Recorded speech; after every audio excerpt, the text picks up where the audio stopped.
Now, back to how to track the music royalties. That is the job of the distributors of the music and the music publishers.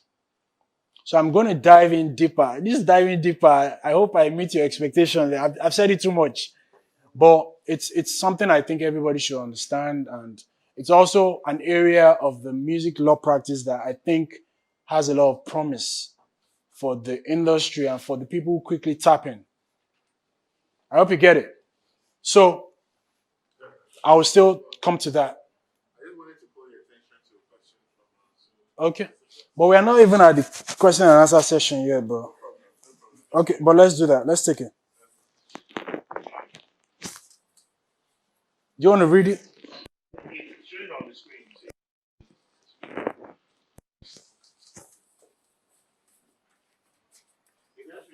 Okay, I have to read. Can the speaker explain clauses or terms I have come across, such as cross?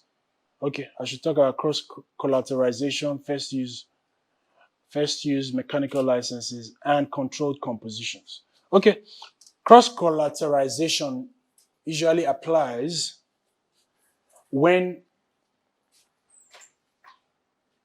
an agreement is addressing like having two refineries. We have two refineries here, two oil wells, and we're getting 10,000 gallons from this and 20,000 gallons from this. But to get the $10,000, the 10,000 gallons, we had to borrow $1 million to set up the exploration for the gallons. So we invested $1 million here, and now we're investing another $500,000 here. So to cross collateralize would say, okay, we have not recouped. Although we're in production, we're doing 10,000 gallons per month or per day, but we've not made back our investment. And we're also still funding another oil well. And also we've not made back our investment. So let's cross collateralize. If we're able to recoup with this, or if we're unable to recoup with this, the profits that should have come from this would also be used to cover this. Do you understand that? So now we invested $1 million here and we're generating $10,000 now, but we've not been able to recoup the money we invested. Remember, we're in this business for profit. But because we're business people, we don't know which of the oil wells has the most, oil well. It dries up. So this might be showing promise, but it might actually dry up before this. And we're investing, we're buying all this rigging equipment and just pumping out. If we do not make back the $1 million from this oil well, then we'll look onto this because we're investing in the same company. We can't just totally write off that debt. That money must be gotten back from the company. Does it make sense? Yeah. Okay. Now, you're talking about human beings here. So I'm talking about oil wells, Two artists. which is I reference as albums. Oh, you guys thought we were doing petroleum law now. I'm sorry. That's an analogy. This is the first album. That's where I'm going. Oh, Please. cross collateralization. Yeah. Now, are you saying the life of one artist will have to depend on the other? No, I'm talking about the work. Remember, I used these examples as this is an album. I know. So I'm saying now, if we're doing a deal and we're cross collateralized, please, can I get water? So I'm signing a talent and I want 3 albums. The first album, I invested $1 million. And then the album is doing okay. I'm already seeing $10,000 per month in streaming royalties. And then 2 years later, it keeps generating, but I've not been able to make back the $1 million I sunk in. And now there's another album. and now I'm investing another $500,000, and it's starting to pick up. I want to be able to make sure that I recoup from the two of them, so that I don't make any loss. So that's what it means, and it comes up in a lot of record contracts or licensing agreements. Do you understand it now? It's an analogy. When I was saying oil rig, I meant albums. I'm sorry, I should have stressed that before.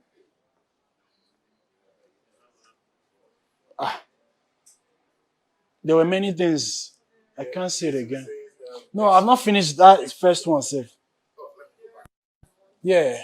There were like three questions. I think first, yeah, first rights of use.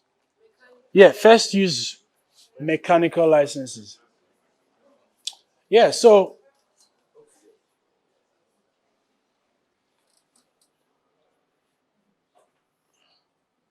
first use. Okay, so can some closer terms. First use mechanical licenses and controlled composition. Yeah, so first use, as it implies, you want to be able to, when you're licensing a song, you want to be able to, if I'm trying to license a song for, or a record for like a game, how many of us play games here? All the music you hear is licensed. So you're getting a first use license. And what is a mechanical license? A mechanical license is consent to duplicate mechanically.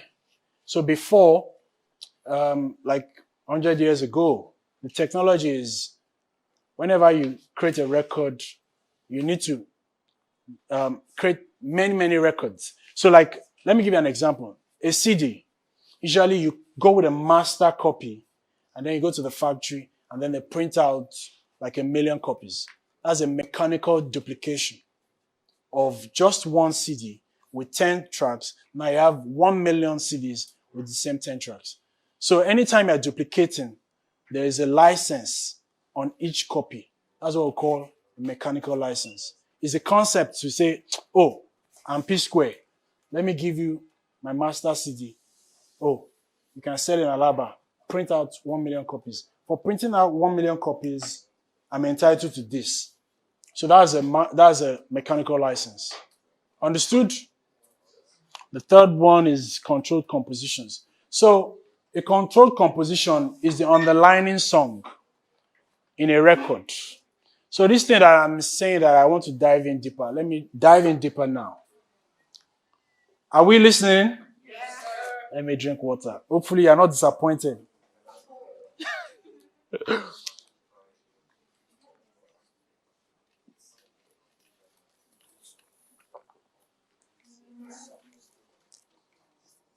So essentially, the music business. Okay.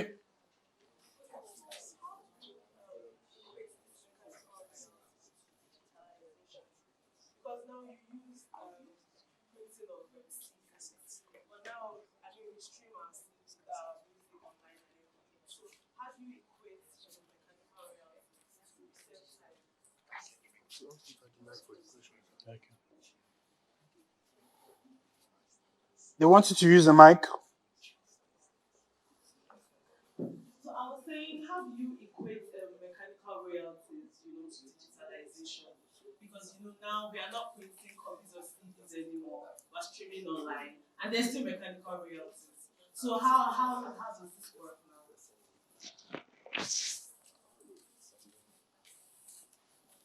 Do we understand that question? So now we've moved past the technology of replicating CDs or duplicating CDs. Now things are being streamed. So the logic, how people approach it now is they count the streams as, instead of, like now, if you want to say, oh, you sold so million copies, they'll count how many times you streamed. So I do not have the figures, but I think, do you have the figures? So there's how all these rating, or there are certain agencies that help collate numbers. There's a company called Nielsen Scan.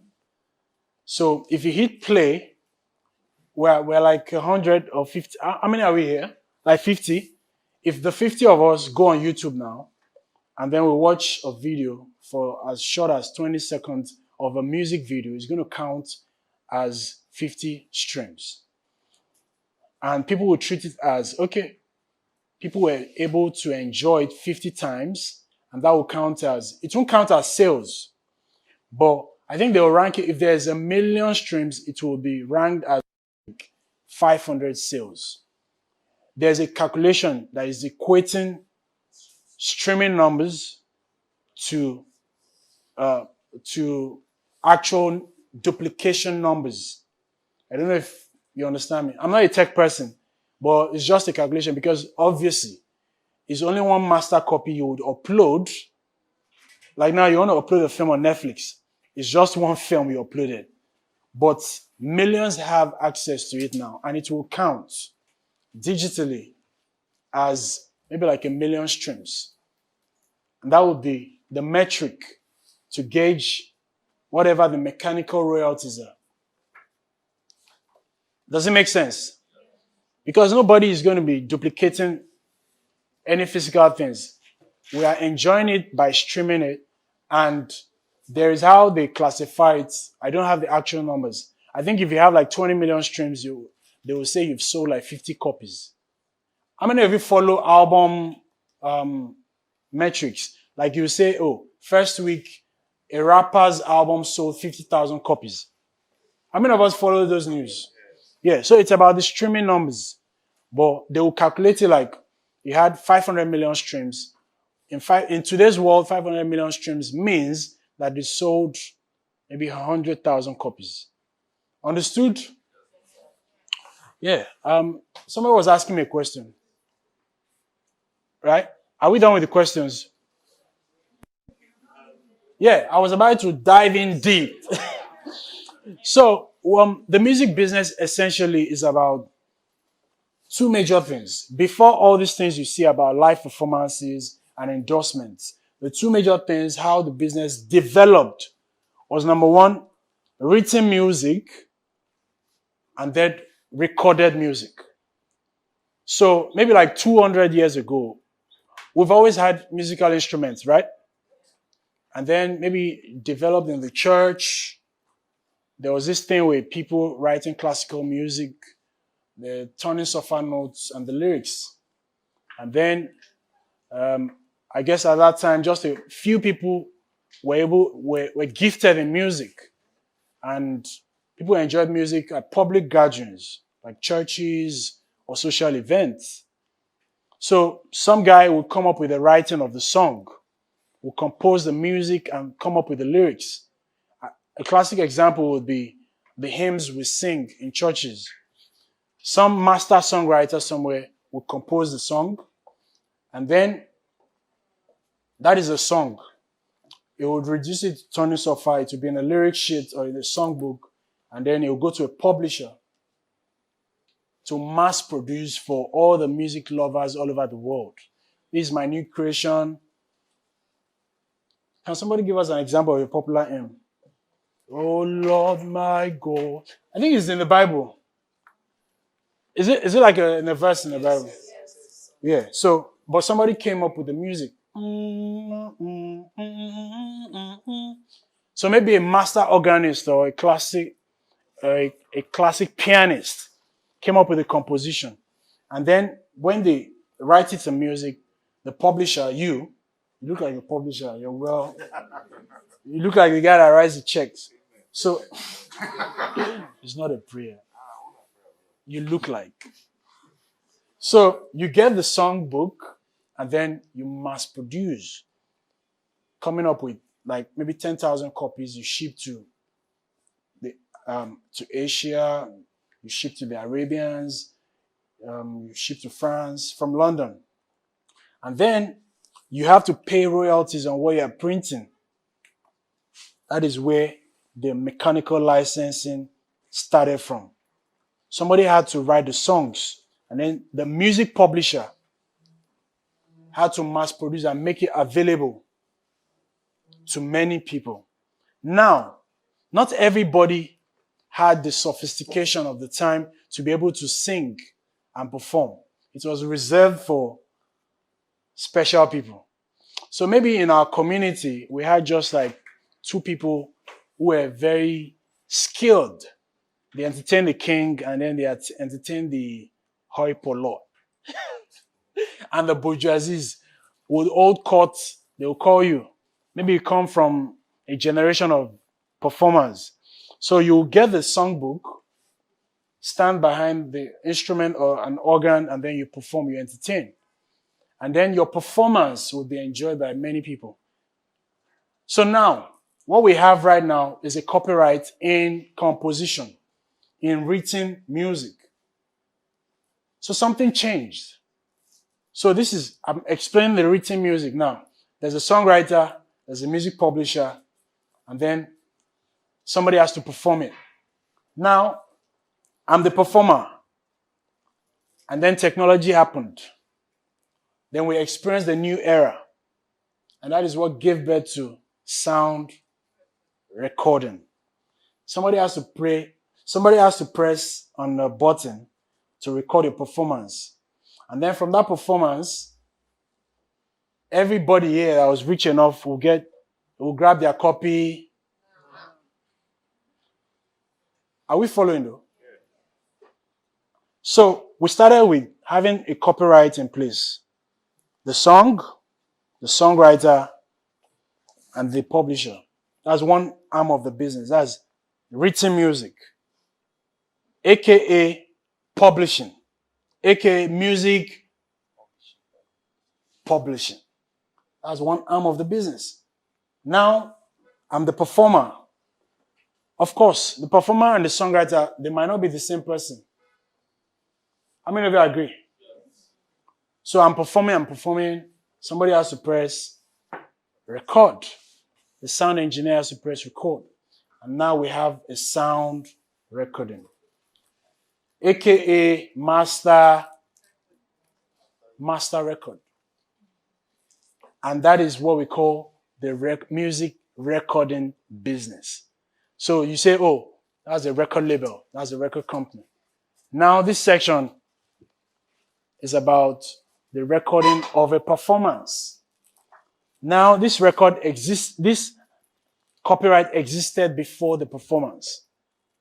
So the performance and the pressing of a button is what gave birth to sound recording.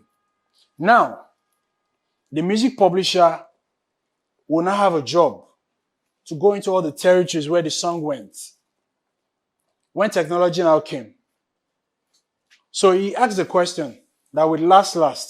How will Tony Braxton get a share? Remember, Tony Braxton is part of that song. Burna Boy, the songwriter, borrowed some elements of an existing song. And this is a publishing business. You as a publisher, you now have to, maybe on behalf, or you can even be the representative of another songwriter. So you are the publisher for Burna Boy. She's the publisher for Tony Braxton. And then together, through the use of technology, they have to follow the song anywhere it goes. How many of you have heard of Content ID? How many of you have posted music on Instagram and it's been flagged? That's the technology that tracks music. Every song has a DNA. Every record has a DNA. And it is automated. You can't even cheat it. You might be talking over the song, they will still flag the song. So how many of us understand what the song business is now? From 200 years ago, it developed. Before technology came, people were enjoying music like that. And the funny thing again is you do not have to reduce it into writing. So all the folk songs that were passed from generation to generation, we've always had songwriters in Africa. We've always had people who were chanting music and singing music. Were they songwriters or not? Huh? We've always had songwriters. But technology changed the game. So the same thing. The record companies here will follow the record. While you are chasing the songs, they are chasing the master recording. And they are the ones that get the most money. The record makes more money, like times 3 of the song. But the funny thing is, the record dies faster.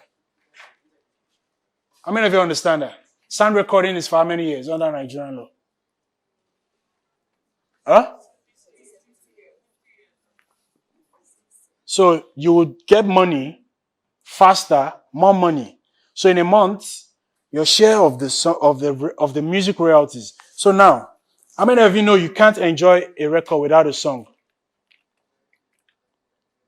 How many of you understand that now there's a difference between a song and a record? Eh? Are you guys confused? A song is written music. And a record is what? Recorded, performed music. So you people are chasing different royalties. They are chasing composition royalties and you're chasing recording royalties. Do you understand it now? So a song is different from a record. Let me give you another example now that I always use. And I will always love. Who wrote the song? But whose version is more popular? So do you understand it now? Somebody wrote the song and did their own performance, and then 10 years later, the Queen of Soul created her own copyrights and made the song bigger. Do you agree? The written music was already alive, and then Whitney Houston came from this side, did her own performance. Somebody clicked a button to record, and now they created another copyright. How many copyrights do we have now? No? How many copyrights do we have? We have 3. A composition, a song, and two recorded performances. Is it clear now? Okay.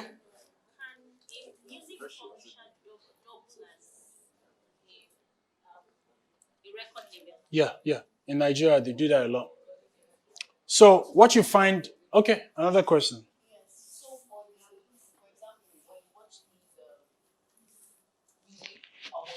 Yeah. Yeah.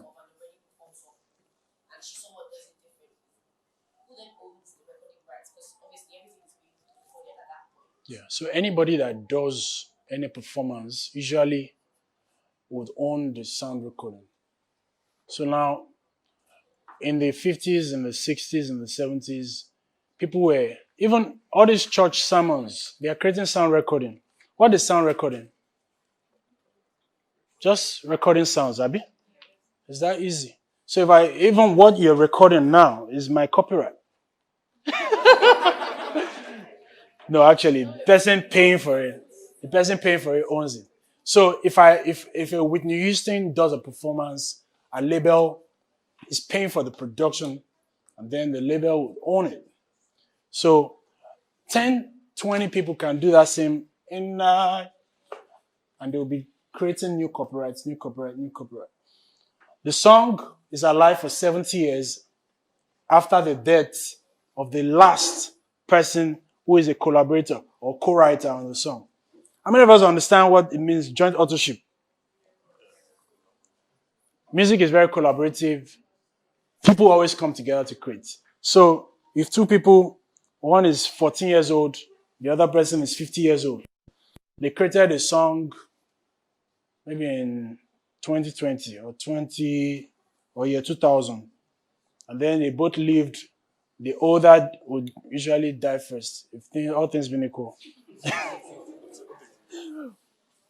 You guys don't like me. I'm kind of blunt with my. So the 40-year-old guy, if he's fortunate to live till 80, and he dies at 81, he still has an extra how many years to exploit the song? Huh? 70 years. Meanwhile, the rights in the sound recording might have expired even during his lifetime. You understand it? Do we understand it? The songs are here for longer. The sound recording usually die out like 50 years. So maybe that's why the sound recording makes more money and they get what they need to get sharp, sharp, sharp. And the publishing takes a longer period to get money from. Yeah, there's a question there.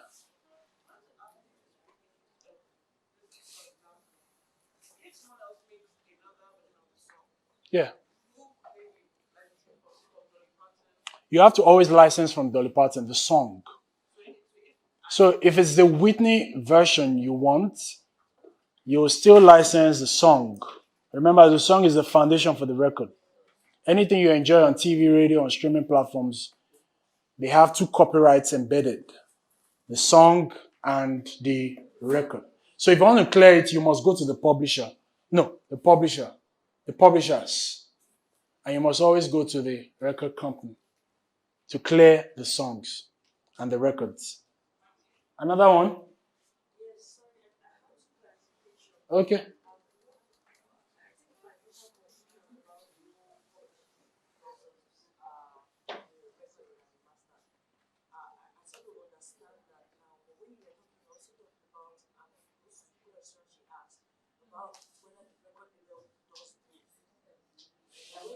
So understand the roles. Understand the roles. Yeah, I was going to come back to. I was going to explain the roles. Yeah. So the roles are the same. It's just that the products are different. The publisher is just after signing talents and developing them and expanding catalogs. So if any talent shows promise, oh, before I came into the picture, there were two dope projects. Now let me help this guy develop. If he was living in maybe Makoko, how can we get him to London to collaborate with the best heads? Or how can we take him to the songwriting capital of the world? Where's the songwriting capital of the world? Nobody knows. That's your assignment. Actually, there are like 4 capitals for songwriters. So none of you have heard of Nashville, Tennessee. No, nobody listens to country music here. So that's like number 1 place. You find the best songwriters there.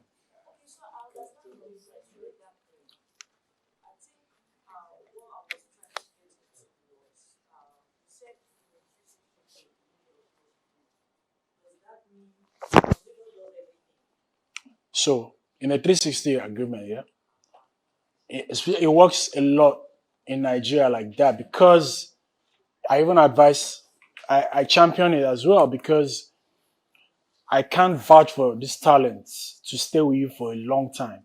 And also, I want to maximize the opportunities for my clients. So I want you to participate in everything. Usually, you'll get the rights. With the documents, you can just acquire the rights and give it to somebody else to actually do the job. So if we sign a 360 agreement, it doesn't mean that I have to be the one to do everything. I can, the rights that I acquired from the talent, I can sign with any of the majors to take on that responsibility on my behalf. Understood? So I think we're end, and I hope that a bit of okay. Yeah, let me try and see whether I finished. So let me quickly touch on the important parts. We'll come to the questions. The important parts in all of this is one house. So there are certain very, very important clauses in all these contracts. Number 1, exclusivity. If you're signing a talent management agreement, a record agreement. I just want to make an announcement. Sorry to interrupt the class. I just want to ask you, is anybody with the island here, white color or red color, and it's part of the compound?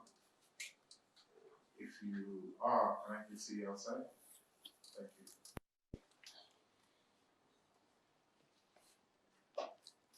content creator must always create. And use social media. As you learn, as you become better, please create. I always tell people this is what gave me my career. As a young lawyer, nobody wanted to see me. But the value I gave from creating content, before you know it, oh, come and write this letter, 5K. I'll pay my 5K, I'll be so happy. And it kept building. The more you learn, you've got to give value to the community. You guys have to be a part of the community of creatives.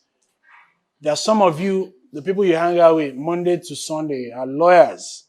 How do you want to get bread? So you people will keep fighting for the same bread. You better go to where you're valued.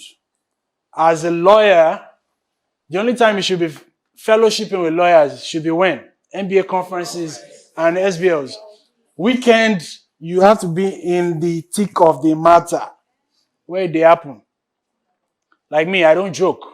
Every day, I have a mapped out that I want to be making the most of my time. And I want to do it with people who value me. Like, if you carry yourself well, if you say you're a lawyer and you're with creatives, man, they elevate you to a certain height, you know. They want to sample your opinions and they want to check with you before they make certain decisions. So you have to, as you learn, you must give back to the community and serve the community. It would never be easy to just break in and be Davido's lawyer. It will take a long time. It's a fantastic journey. You say? Yeah, but who knows? If people believe in prayers and miracles, and the power in unseating people, you can command it. And Skabash, or Davido's lawyer too will be praying. A lot of people want his spot, so him too is going to be a prayer warrior. Abby? Yeah, so the point I'm trying to make, there are certain clauses that you would always find. Please warn us. We're almost at the end.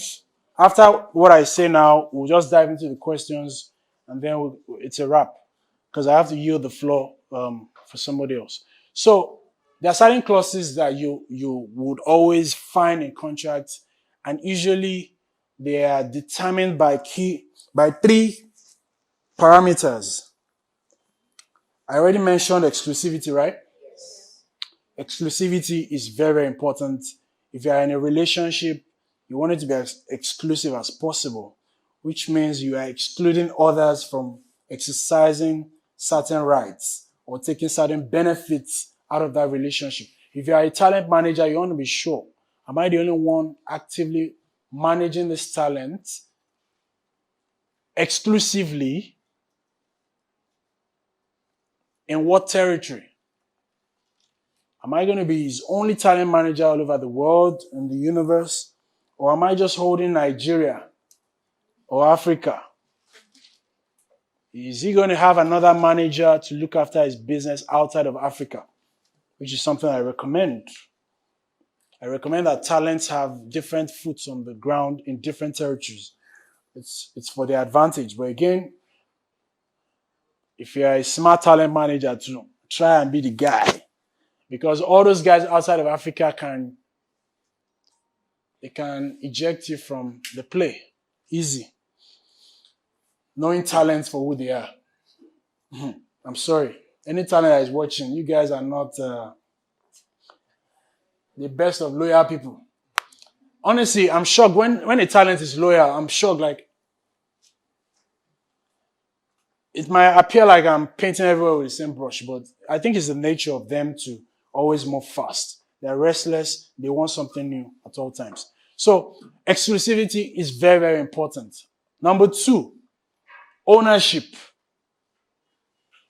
Ownership. Who owns what? Because we are creating assets. We are creating catalogs. Or we are creating relationships that will create assets. So in all of these contracts, a publishing agreement, record agreement, even a public performance agreement, who owns what? Ownership. Okay, I own the trademark that will be created I own it.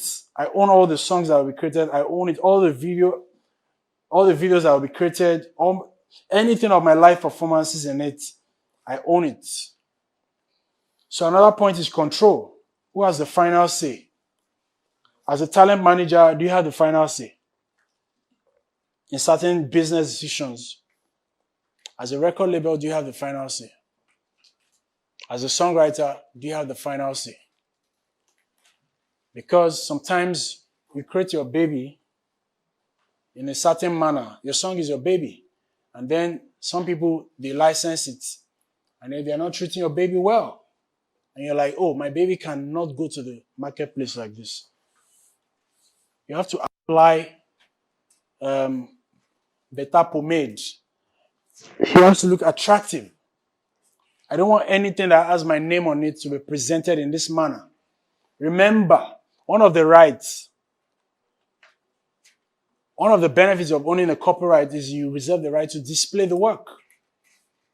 So you want to be able to understand that at every turn in music contracts, you would always have clauses that deal with control. Another very, very important clause is termination. I see some contracts these days, there is no termination clause. And I'm like, are you serious? So you want to be a label that owns the artist forever. And you keep milking the artist. In fact, any contract that is more than 5 years, although you can have renewals, but please, I've seen some contract with 10 years. And I'll be like, you will not even be able to recognize each other in 10 years. So why you just create what you need to create with this person? Let them go. Yeah. So you can't sign people for so long. So another clause is, which is I think very, very important, is what is the benefits to both parties? What is the compensation for everything that is going to be invested across all contracts? The two parties are in it for benefits for themselves. If I'm a songwriter, if I'm a record producer, if I'm a talent manager, if I'm a label, if I'm a publisher, there has to be a clause that mentions what comes to me. Also, dispute resolution. Especially in Nigeria, any small thing, everybody don't tear sheds. We're quick to, scatter everything. If we can't agree, let's destroy it. Nah. I'm happy there was a class on mediation, right? So we must be conciliatory. Anytime there are disputes, how can we manage ourselves as human beings? It's not every time we want to burn things down. We should only fight when it is absolutely necessary. So we need to be, to have that mindset as lawyers. And in this part of the world, the I no go gree syndrome, you eyeball each other, it's a measuring contest. Everybody wants to have their ego, The best thing is let's make money. We don't need to burn down this relationship because of a minor dispute. Usually these disputes will come from a miscommunication, or somebody is not communicating enough, or, there's a problem with transparency. Usually, a lot of our problems are just from not being able to put ourselves at the other side of the table to say, hey, what if the roles were reversed? So I think resolution is very important. Also, the governing law. Some of our Nigerian talents, hey God, they're entering contracts, they don't know the consequences of going into contracts where the governing law is out of reach. So it's very important that you look at it for your clients and to understand it. There are certain territories that are not favorable to Nigerians. And if you really want to go into relationships with any of these big companies, you should understand it. You should be able to even afford, in the event that there's any disputes, I can just appear in any court in that place, or I can get the services of a lawyer in that territory for my own benefit. What else? Usually, all these contracts would also mention the roles or the obligations of parties. I think that's a given. And on that note, let me see if I'm missing anything. I think we've been able to cover a lot in under 2 hours.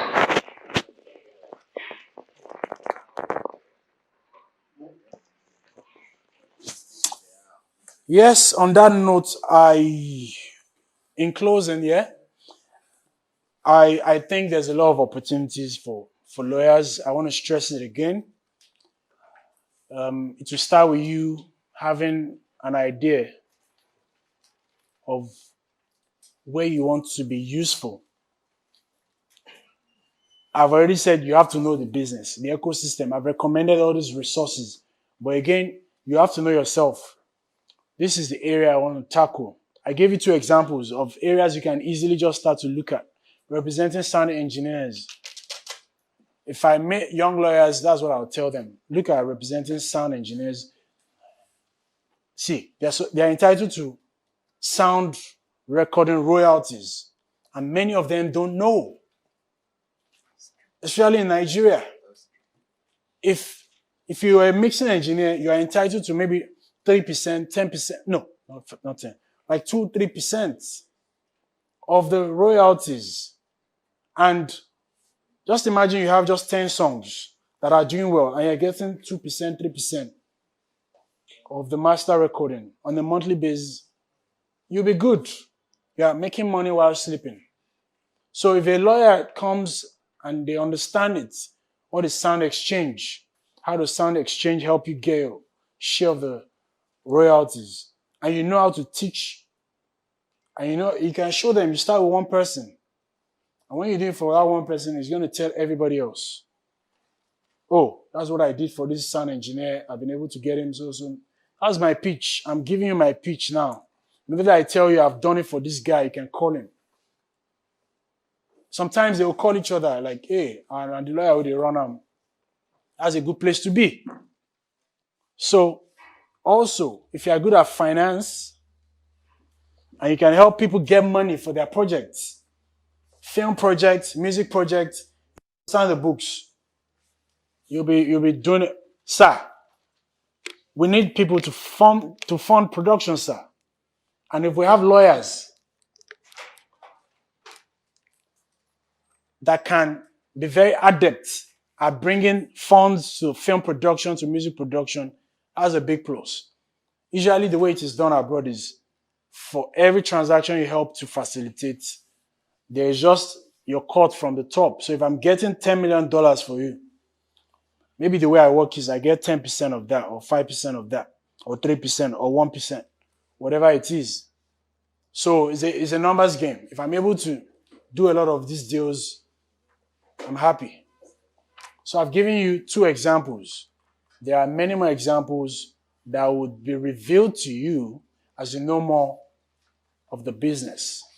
On that note, I am grateful for... We still have questions? Yes. Thank you very much for listening, and I still want to take questions as well. We can keep interacting online, offline. Thank you.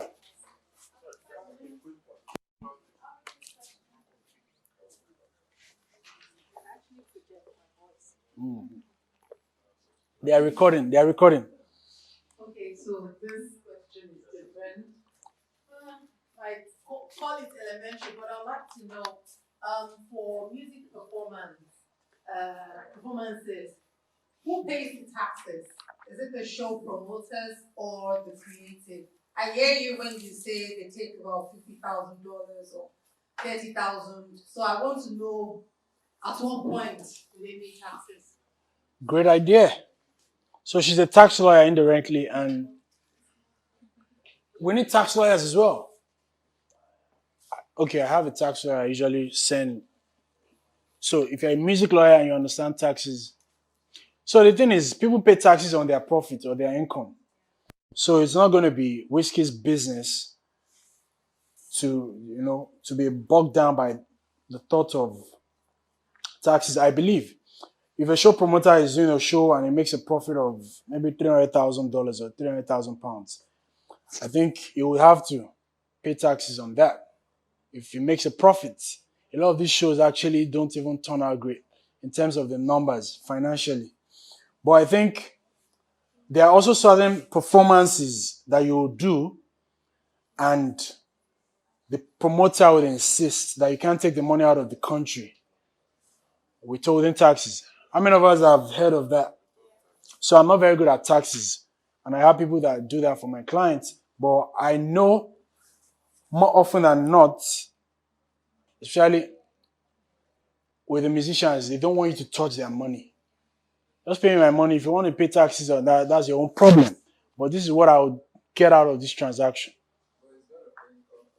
Yeah, of course. It has to. It has to. So, any more questions? Can we get another mic? No? Because we need to wrap it up, right? How many minutes? Yeah, we need to wrap it up, but at least we should answer the questions from people online. Okay, should we take 3 here and then we'll focus here? Okay, because I want to be a little bit biased to people online. Okay. Because they don't have the benefit of being in the room with us to really engage. So let's try and answer all their questions. First, before? First, then we now answer Okay. maybe one or two more from the room. So we stopped here. Explain the business that involves a foreign distribution company, maybe in the US and Nigerian artists who desire to have their song distributed. What does the sign know? How can one make money from that? How also can the artist make money? Basically, so the US distribution company, a Nigerian artist, a Nigerian lawyer, how does the money come in? Yeah, so how do lawyers make money? You have to come to an arrangement on how you benefit from all your deals. One house, guys. One house. So the thing is, if you're taking on clients, there has to be a way you benefit. For me, I have different options of how I insert myself into a favorable situation. I want to participate on all the good sides and all the bad sides. For my clients, if they're making money, every time they're making money, I want to make money. And then there are some that don't like the idea of that. So we make sure the retainer is worth your time as well. Because as a lawyer, how can you do a deal maybe like $1 million and somebody says, he has paid you a retainer for the year? You can't play in that space. Nah. See, when I was starting out in this game, I went to the kings of entertainment law practice. Okay, I read about it, I researched it. How do they become wealthy? They insert themselves into the upsides at all times. So if you're doing a distribution deal, usually you look at what is the distribution deal offering? What are the benefits? For me, doing a good job, making sure that everything is properly set up, this is what I'm entitled to. And sometimes you will tell the distribution company that they would be the ones to pay you the legal fees for helping to review and negotiate this agreement. And it could be anywhere from $5,000 to like $30,000. You heard me right. If you are the one that is a lawyer representing the artist and you're doing a solid distribution deal that has like an advance, maybe a $200,000 advance or $300,000 advance or $1 million advance, you want to put yourself in a favorable position. Trust me, this thing, you won't just arrive and be doing those types of deals. But when you get to that point, even if you are doing your small Naira deals, you can also put that at the back of your mind.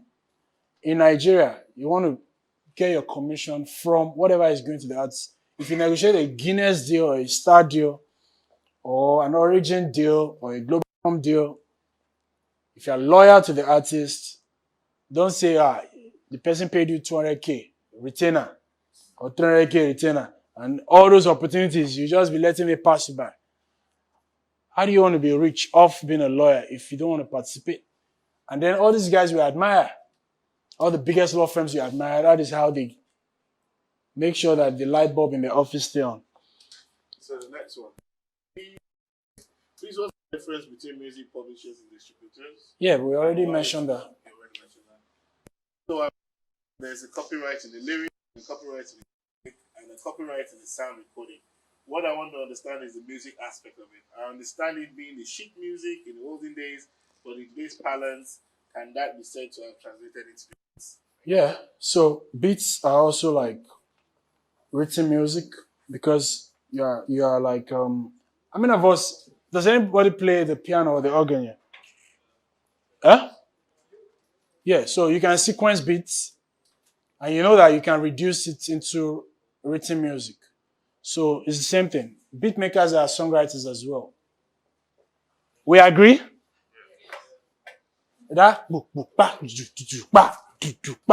it means something. Somebody can reduce it to turning suffer. All right. So in terms of time, when you say 5 years, does that include option period? No, it doesn't. Does it? After the 5 years, you can still have the right to exercise an option too. How many of you understand what it means to have an option? So that means somebody is committed to you for a certain period to do certain things. Then after the expiration, you still want to be able to have the option to renew or to extend the period to get them to do certain things under contract. All right. The last question. No slides, yes. Yeah. The last question. What's really the position with Nigerian music collecting societies? Is it advisable or should our artists be looking to global? I'm very Pan-African and Pan-Nigerian, but because I also like money. I like money like Kanayo. It's been portrayed to be the money guy. But mine is not with color red. Yeah. Sir, it's an honor to do this. I'm blessed, to be able to serve in this capacity and inspire people. I do not take it for granted. More importantly, doing this in front of, when I was a youngster, you people really, really shaped a lot of things about many people. You can never even understand it. The same way I inspire people in my own little space. Sometimes when they talk to me, like somebody tweeted something yesterday that I came to the school, blah, blah, blah. I almost cried. Like I'm very emotional.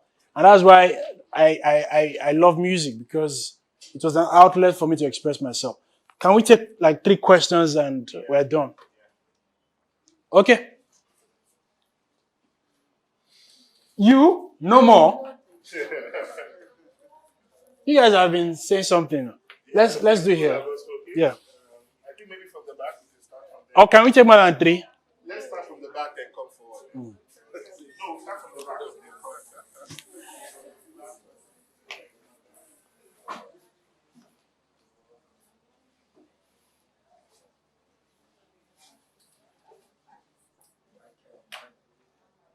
Good morning once again. My name is Franklin. So it's understandable that bedrock of the music industry in terms of IP rights is copyright. What other IP rights can other creatives claim? In order to both benefit and monetize such rights. In respect to trademarks now, you have when there is an EP or album release, you have a graphic representation of pictorial representation of that particular album. Now, how do you encourage or how do you advise the creatives in that space to claim such? Thank you. I mean, I don't know if I can load this brain with too many questions.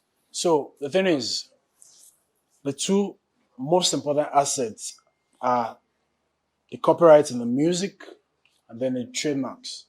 Even when they are dead and long gone, those two things would always be important. There are other things, like album art and all. You can 1 house, please. You can always exploit those other things, but they also still fall under copyrights, or it's either copyright or trademarks. Yeah, it's about the trademark. What is trademark? The identity, the reputation, everything that represents it, that helps to market the artistry in the marketplace, that helps to sell it. So because there are many, many talents, but the fact that you are Whiskey, the fact that you are Drake, the fact that you are Michael Jackson helps you stand out in how you are presented, how your music is presented in the marketplace. So let's quickly go through these questions sharp. Good morning and thank you very much. My name is Napoleon. I want to ask, what was the meaning of the covenant of allegiance?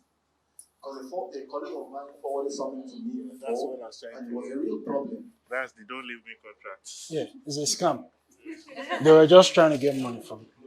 And it's really sad that we were yet to identify who the people are. They just came onto the Nigerian, they came on social media and they were saying they have a record deal ready for you. We need you to prepare this. And then when you get it as an artist and you're not smart, you quickly say, oh, I couldn't get this document. Then they will recommend a so-called lawyer. And then when you start talking to the lawyer or chatting with the lawyer, it's a scam, it's a ring. They know how desperate talents are. So they recommend their own lawyer. The lawyer will now bill you. Might be 15,000 naira. I don't know. The lawyer is kind of cheap though. 15,000 naira or 7,000 naira. You would negotiate like you're selling tomato and onion. And then a lot of them fell victim. They were paying that money. So more than like 16 people came into my DM asking they need a covenant of allegiance. I'm like, there's nothing like this. I saw it, Link's Music. They were scamming people. And that is what, the music business is. A lot of characters are trying to take advantage of people's desperation. Other questions?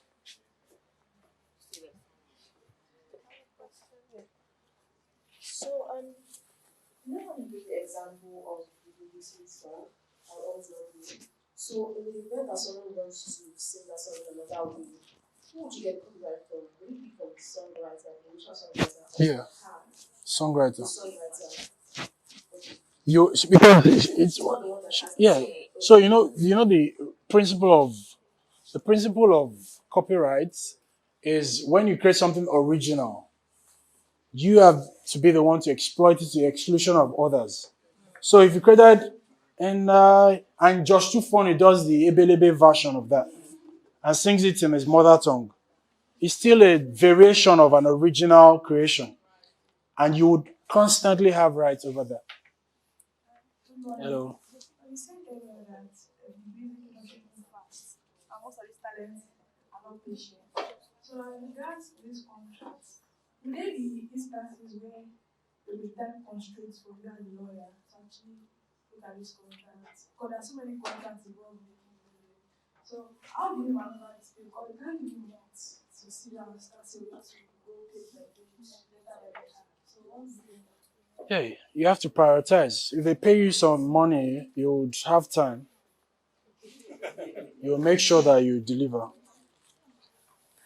Mr. Kana, you say you should write your full name here. I'm sorry, guys. No. Thank you. So, yeah, question, sir. Good morning, everybody. My name is Femi Balogun. I'm a past lawyer. I just want to throw more insight into how the tax question that was answered the other time. Celebrity often run into tax issue these days. And as a lawyer, we need to guide them properly. If your client is operating the company's name, so to say, they have to go through federal tax. Because if it's using his own name to operate. Because in that situation, you have to invite them, you have to go through personal income tax. In a situation whereby they raise direct assessment for them and they look at the quantum of money they made that year and vis a vis the expenses. So the onus is on us as a lawyer to advise our clients to be guided when it comes to that perspective because it's a compulsory levy and it's a must. Statutory must be paid.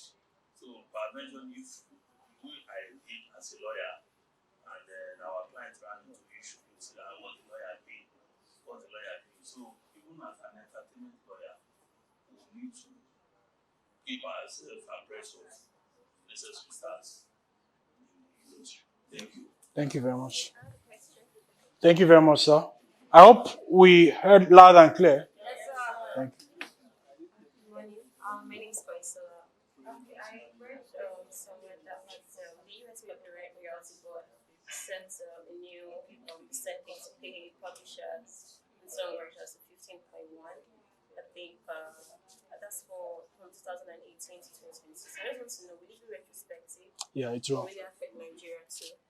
Brilliant question. Please, I would like that she says it again so we understand how important it is. And it is coming on the back of what I said, which is the song gets less money or the songwriters get lesser music royalties compared to the royalties that come from the sound recording.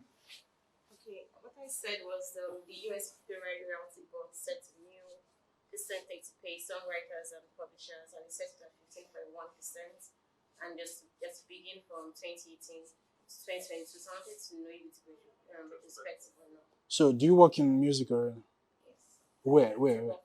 What law firm? Sure, maybe them and them. Okay. That's a fantastic question. Please zone in on that. So, brilliant question. So, usually songwriters have been crying for many years that this money, the world is changing, inflation is really, really squeezing everybody, that it should increase the disparity in gap. Is it the disparity now? The distance, paying like times 3 to record labels while music publishers are taking just 1/3. That something has to be done, and I'm happy that the US is rising up to the occasion. I expect that would be the new reality because all the platforms that we use, that we utilize, are actually foreign owned, and any decision the US makes actually favors everybody. I think we're done with the questions. Okay, there's still one there. Okay. Yeah. Sorry, I know you've been talking about the music business, but my question is more tailored to the legal side, because you did say that some of the clients that you work with don't have that sort of loyalty. So when you're entering an engagement with this kind of clients, what would you suggest? Would you suggest one-off payments, or would you suggest like a retainer that will cover a period of time? Yeah, so even as a lawyer, what I find is very few people want to be tied down to you, like, especially when you're just starting, because they are not sure yet. So I've had clients that have been with me for like 12, 11 years, and we've built together. I've seen them transition into a higher station in their career. But again, I'm thankful to God that usually now I have more leverage. So I'm able to, give people options, and then you choose whatever works. And but again, when you're starting and you're trying to build, see, in this business, what you do in other practice areas might not work. You can't be too formal and stuck up, and you are dealing with crazy people. You're dealing with crazy creative people, and they have to be crazy to be that creative and to be special. So it's not going to be, we have to do it like this, like this. Nah, it's very chaotic. It's very fast. It's very quick, and that's just how they are. But again, your role as a professional is to always, set boundaries, make sure they are really, even for their business, there are proper legal structures in place. And also, you also want to protect yourself as well at all times. Don't get carried away by the love for whoever is involved or the love for the business, because that's something that that's one of the challenges I faced a lot. I didn't understand it to build people for my service until like 2017. I used to do everything free from like 2012. I swear that. Because I was so hungry for the opportunity and I was giving a lot of myself.